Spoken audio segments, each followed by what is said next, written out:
В эти дни в Коми проходит этнофорум «Мы россияне». Он приурочен ко Дню народного единства. Проходит ежегодно уже на протяжении 9 лет. В этом году его участниками стали студенты школы межэтнической журналистики, члены молодежных отделений национально-культурных объединений, журналисты из республиканских и муниципальных СМИ. Всего около 300 человек.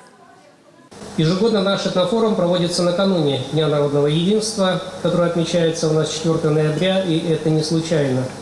Ведь именно единение народов, культурно-языковых и духовно-нравственных традициях стоит во главе угла сохранения мира и согласия в нашей стране.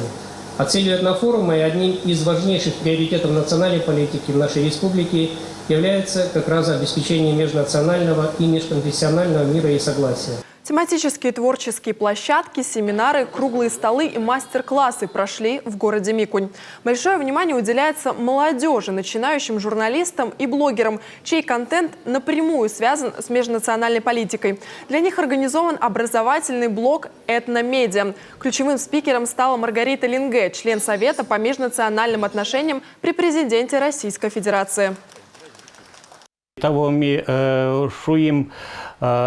В этом году мы сделали акцент на патриотическое воспитание молодежи, потому что в течение многих лет подрастающее поколение в России подвергалось влиянию западной пропаганды.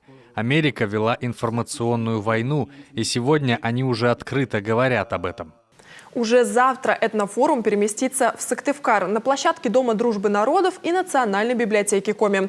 Одними из главных мероприятий станут семинары, посвященные вопросам межкультурной коммуникации и размещения информации в интернете.